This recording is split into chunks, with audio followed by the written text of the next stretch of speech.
जी तो स्टूडेंट्स, जैसा कि हमने रिलेशंस जो है वो पढ़ लिए और आज का जो हमारा टॉपिक है वो है फंक्शन। तो फंक्शन क्या होता है? फंक्शन भी बेसिकली एक रिलेशन ही है जो कि कुछ सर्टेन कंडीशंस को जो है वो सेटिस्फाई करवा रहा होता है। तो आपने ये चीज़ याद रखनी है कि फंक्शन जो है वो भी एक रिलेशन है। Every function is a relation. हर फंक्शन जो है वो एक रिलेशन है। लेकिन ये नहीं हम कह सकते कि every relation is a function.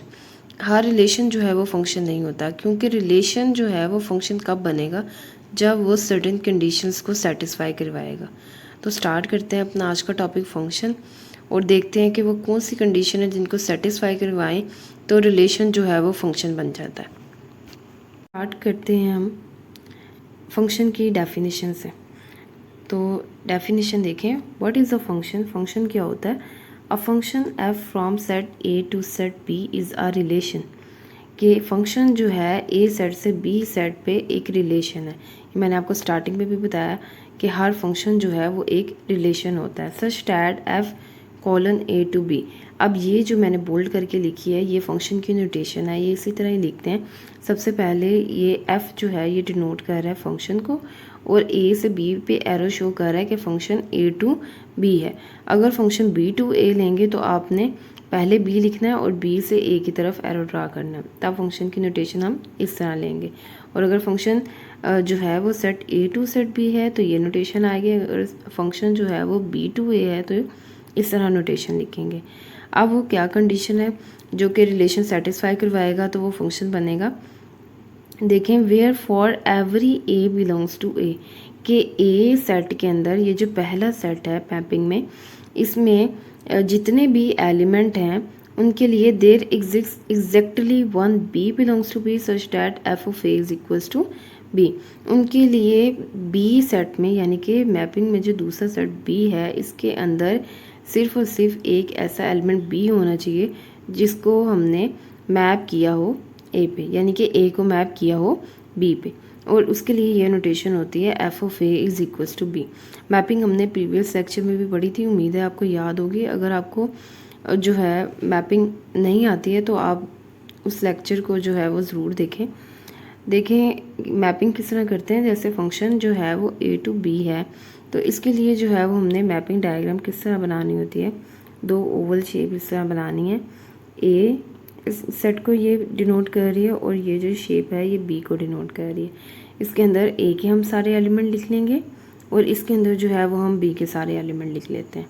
अब डेफिनेशन में एक एलिमेंट की बात हो रही है तो मैं इसमें एक एलिमेंट ए ले लेती हूँ और बी सेट में एक एलिमेंट बी ले लेती हूँ। अब ए को जो है वो हमने बी पे मैप किया तो इसको जो है वो हम इस तरह लिखते हैं f of A is equals to b, यानी कि इस फंक्शन को यूज़ करते हुए हमने ए को बी पे मैप किया हुआ है। तो ये नोटेशन आएगी इसके लिए मैपिंग के लिए F of A is equals to B. अब ये जो बी है इसको हम कहते हैं B is the image of A. ये जो बी है ये क्या है? ये इमेज है। किसका इमेज है? This is the image of A का इमेज है। और ये जो ए है इसके लिए हम वर्ड यूज़ करते हैं प्री इमेज। हम कहते हैं कि ए जो है वो प्री इमेज है किसका? बी का। ए जो है वो प्री इमेज है और बी जो है वो इमेज है। ठीक है, जो ए सेट के एलिमेंट होंगे वो सारे प्री इमेजेस होंगे और जो बी सेट के एलिमेंट होंगे वो सब इमेजेस होंगे। तो अब हमने दो नई टर्म्स भी पढ़ी, इमेज और प्री इमेज। तो ये भी चीज़ें आपने याद रखनी है, ये भी फंक्शन की डेफिनेशन में जो है वो यूज़ होती हैं। तो देखें, दोबारा डेफिनेशन की तरफ आते हैं और इसको मज़ीद एक्सप्लेन कर देती हूँ। सबसे पहले इसमें जो दो रूल हैं वो क्या गिवन है? एवरी ए बिलोंग्स टू ए, कि ए सेट का हर एलिमेंट जो है वो मैप होना चाहिए। ये चीज़ आपने याद रखनी है कि ए सेट के सारे एलिमेंट जो हैं वो मैप होने चाहिए।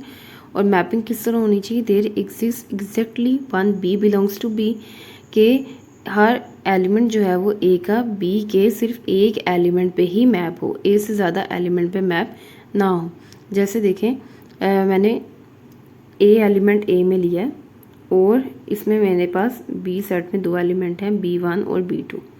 अब अगर मैं इस ए के एलिमेंट ए को B1 पे भी मैप कर दूं और B2 पे भी मैप कर दूं तो ये जो है ये फंक्शन की कंडीशन के खिलाफ हो जाएगा। तो ये जो मैपिंग है ये रिलेशन तो बनाएगी लेकिन ये फंक्शन नहीं होगी, क्योंकि फंक्शन में क्या है कि ए का हर एलिमेंट बी के सिर्फ एक ही एलिमेंट पे मैप होना चाहिए। एग्जैक्टली वन का मतलब है कि सिर्फ एक एलिमेंट पे मैप हो। अभी मैंने जो है टर्म एक्सप्लेन किया आपको, इमेज और प्री इमेज। तो हम अगर ये मैं इस तरह मैंने मैपिंग की हुई है तो मैं कहूँगी ए के जो है वो 2 इमेजेस आ गए, ठीक है, क्योंकि B1 और B2 क्या है, ए के इमेजेस हैं। तो यहाँ पे मैं कहूँगी कि B1 और B2 ए के इमेजेस हैं, ए के एक से ज़्यादा इमेजेस हैं, तो इस केस में ये फंक्शन नहीं बनेगा। तो इन्हीं वर्ड्स को यूज़ करते हुए हम एक और डेफिनेशन जो है वो फंक्शन की देख लेते हैं। इस तरह भी डेफिनेशन लिखी जा सकती है और दूसरी डेफिनेशन देखें, इसमें ये 2 कंडीशन जो है वो लिखी हुई हैं। Domain of F is equals to ए।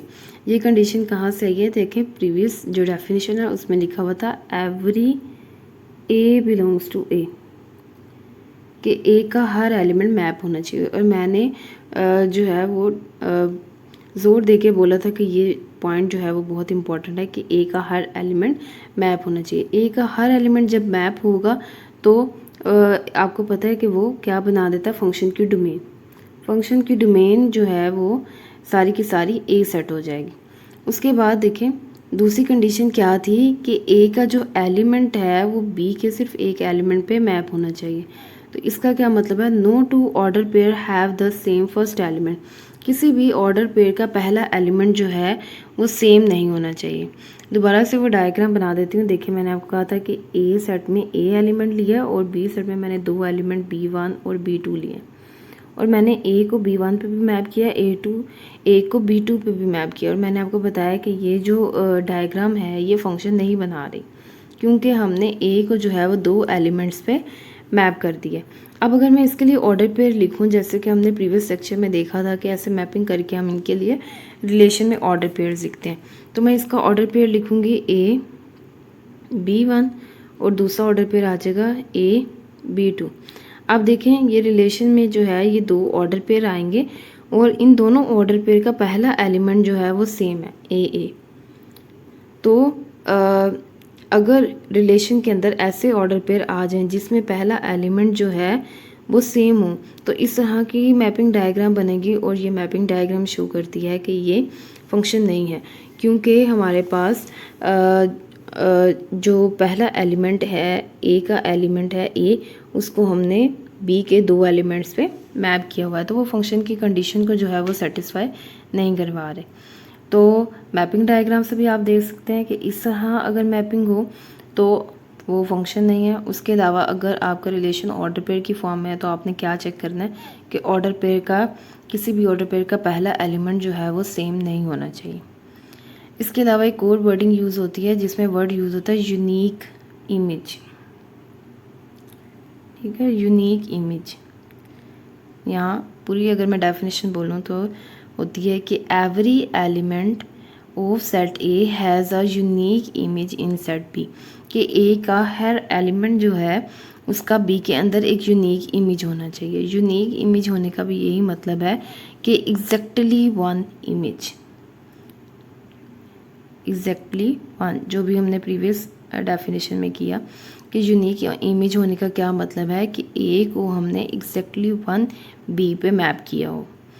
तो इस तरह ये तीनों वर्जन जो है वो डेफिनेशन के आप कर सकते हैं। एक ये जो पहले की है, ठीक है, ये every A belongs to A there exist exactly one b belongs to B such that f of a is equals to b. इस तरह भी डेफिनेशन लिखी जा सकती है।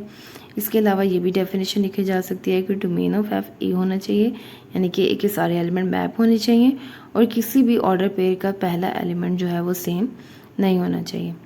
और इसके अलावा जो तीसरी मैंने आपको बताई कि every element of set A has a unique image in set B, कि ए के हर एलिमेंट का बी में यूनिक इमेज होना चाहिए। ये तीनों जो है वो फंक्शंस की डेफिनेशन है और तीनों का जो है वो सेम ही मीनिंग है। अब हम आते हैं इसकी एग्जाम्पल की तरफ। Check whether the following relations are functions or not. आपने बताना है कि ये जो 5 रिलेशन जो है गिवन है इनमें से कौन सा फंक्शन है कौन सा फंक्शन नहीं है। तो तो इसके लिए जो है वो डेफिनेशन यूज़ करेंगे जिसमें हमने ऑर्डर पेयर के बारे में पढ़ा था कि किसी भी ऑर्डर पेयर का पहला एलिमेंट जो है वो सेम नहीं होना चाहिए। और क्या था कि डोमेन ऑफ एफ जो है वो हमारे पास पूरा का पूरा ए सेट हो। अब देखें पहले रिलेशन की बात करते हैं। तो पहले रिलेशन के लिए जो है वो सबसे पहले मैं डोमेन निकाल लेती हूँ। इसकी डोमेन क्या आएगी, डोमेन में आपको पता है ऑर्डर पेयर का पहला पहला एलिमेंट आता है। तो यहाँ से आ जाएगा 1 2 3। इसकी डोमेन हमारे पास आ जाएगी सेट 1 2 3। अब देखिए क्वेश्चन के स्टार्ट में ए और बी सेट गिवन है, ए सेट हमारे पास गिवन है 1 2 3। तो ये देखें ये जो हमने डोमेन लिखी है ये पूरा का पूरा ए सेट बन रहा है। तो पहली कंडीशन जो है वो सेटिस्फाई हो गई कि हमारे पास जो फंक्शन की डोमेन है वो पूरा का पूरा ए सेट आ रहा है।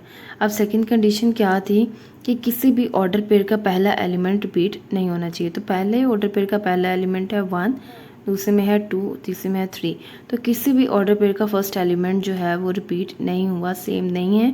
तो इसका मतलब है ये जो पहला रिलेशन है हमारे पास ये क्या है, फंक्शन है, क्योंकि इसने फंक्शन की दोनों कंडीशंस को जो है वो सेटिस्फाई करवाया। इसी तरह अगर मैं इसी रिलेशन के लिए मैपिंग डायग्राम ड्रा करूं तो देखें सेट ए और सेट बी।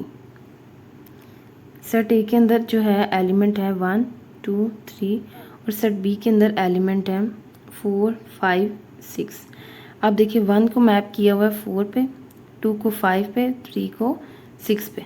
तो देखें ये मैपिंग शो कर रही है कि ए के हर सारे एलिमेंट मैप है, ठीक है, और हर एलिमेंट को हमने बी के सिर्फ एक ही एलिमेंट पे मैप किया हुआ है। तो दोनों कंडीशन जो है वो सेटिस्फाई हो रही हैं। तो मैपिंग डायग्राम से भी इसको आप चेक कर सकते हैं या सिंपली आप ऑर्डर पेयर देख के भी कर सकते हैं। अब देखें सेकेंड रिलेशन की बात करते हैं। अब सेकेंड रिलेशन में सबसे पहले हम इसकी डोमेन चेक कर लेते हैं। इसकी डोमेन जो है वो क्या आ रही है 1 और 2, क्योंकि इस ऑर्डर पेयर में पहला एलिमेंट 1 है, इसमें भी 1 है और इसमें 2 है। तो इसकी डोमेन जो है वो हमारे पास बन जाती है 1 2। लेकिन ए सेट के अंदर क्या कौन कौन से एलिमेंट है 1 2 3। तो ये जो इसकी डोमेन है ये ए सेट के इक्वल नहीं है। तो पहली कंडीशन ही हमारी सेटिस्फाई नहीं हुई। और अगर आप देखें तो दूसरी भी नहीं हो रही, क्योंकि देखें पहले ऑर्डर पेयर का पहला एलिमेंट 1 है तो दूसरे ऑर्डर पेयर का भी पहला एलिमेंट 1 है। तो ऑर्डर पेयर का फर्स्ट एलिमेंट जो है वो आपके पास रिपीट हो गया। तो ना ही पहली कंडीशन सेटिस्फाई हुई है और ना ही दूसरी कंडीशन सेटिस्फाई हुई है।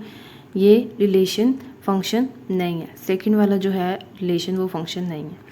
अब हम बात करते हैं तीसरे रिलेशन की। देखिए तीसरे रिलेशन की डोमेन क्या आएगी, डोमेन में एलिमेंट आएंगे 1 2 3 जो कि ए सेट के इक्वल आता है। तो पहली कंडीशन सेटिस्फाई होगी। दूसरी कंडीशन किसी भी ऑर्डर पेयर का पहला एलिमेंट सेम नहीं होना चाहिए। तो देखें पहला एलिमेंट जो है वो किसी भी ऑर्डर पेयर का सेम नहीं है। फर्स्ट ऑर्डर पेयर में पहला एलिमेंट 1 है, दूसरे में 2 है, तीसरे में 3 है। तो इस केस में भी दोनों कंडीशंस जो है फंक्शन की सेटिस्फाई हो रही हैं। तो ये जो थर्ड वाला रिलेशन है ये भी एक फंक्शन है। अब फोर्थ वाला देखें 1 5 2 6। अब इसकी डोमेन क्या आएगी, डोमेन आ जाएगी आपके पास 1 और 2 जो कि ए सेट के इक्वल नहीं है। तो पहली कंडीशन जो है वो सेटिस्फाई नहीं हुई। तो इसलिए ये जो फंक्शन ये जो रिलेशन है ये फंक्शन नहीं है। तो ये चीज़ आपने याद रखनी है कि पहली कंडीशन अगर दोनों में से एक भी कंडीशन सेटिस्फाई नहीं होगी तो वो फंक्शन नहीं बनाएगा। फंक्शन के लिए दोनों कंडीशन मस्ट सेटिस्फाई होनी चाहिए। आप देखें लास्ट वाला है 1 4 2 5 3 6 2 4। तो अगर मैं इसकी डोमेन लिखूँ तो इसमें आ जाएगा 1 2 3, तीनों एलिमेंट्स आ जाएंगे, क्योंकि इसमें पहला एलिमेंट 1 है, इसमें 2 है, इसमें 3 है और इसमें फिर से 2 है। तो 2 को दो बार रिपीट नहीं करना, सेट में आपको पता है एलिमेंट रिपीट नहीं होता। तो ये इसकी डोमेन आ जाएगी और ये इक्वल है सेट ए के। तो हमारे पास पहली कंडीशन सेटिस्फाई हो गई कि डोमेन जो है वो ए सेट के इक्वल होनी चाहिए। अब देखें दूसरी जो कंडीशन है वो ये है कि किसी भी ऑर्डर पेयर का पहला एलिमेंट रिपीट नहीं होना चाहिए। लेकिन ये देखें ये जो ऑर्डर पेयर है इसमें पहला एलिमेंट है 2 और दूसरा है 5। इसी तरह ये ऑर्डर पेयर है, इसमें पहला एलिमेंट 2 है और दूसरा 4 है। तो पहला एलिमेंट 2 जो है वो इन दोनों ऑर्डर पेयर में रिपीट हुआ है, जिसकी वजह से इस रिलेशन ने सेकंड कंडीशन को सेटिस्फाई नहीं करवाया, इसलिए ये भी रिलेशन जो है वो फंक्शन नहीं है। तो इस तरह से आप चेक कर सकते हैं कि क्या जो आपको रिलेशन गिवन है वो फंक्शन बना रहा है या नहीं बना रहा। उम्मीद है आपको सारी चीज़ें जो है वो समझ आ गई। फंक्शन की तीनों डेफिनेशंस भी आपको समझ आ गई और आपने एक दूसरे से इसको रिलेट भी किया होगा कि किस तरह ये तीनों डेफिनेशन का एक ही मतलब है, और आपको ये एग्जांपल्स भी जो है वो अच्छे से समझ आ गई होंगी। फिर भी अगर आपका कोई क्वेश्चन हो तो आप कमेंट सेक्शन में पूछ सकते हैं। For more such videos, subscribe to our channel Maths Tips.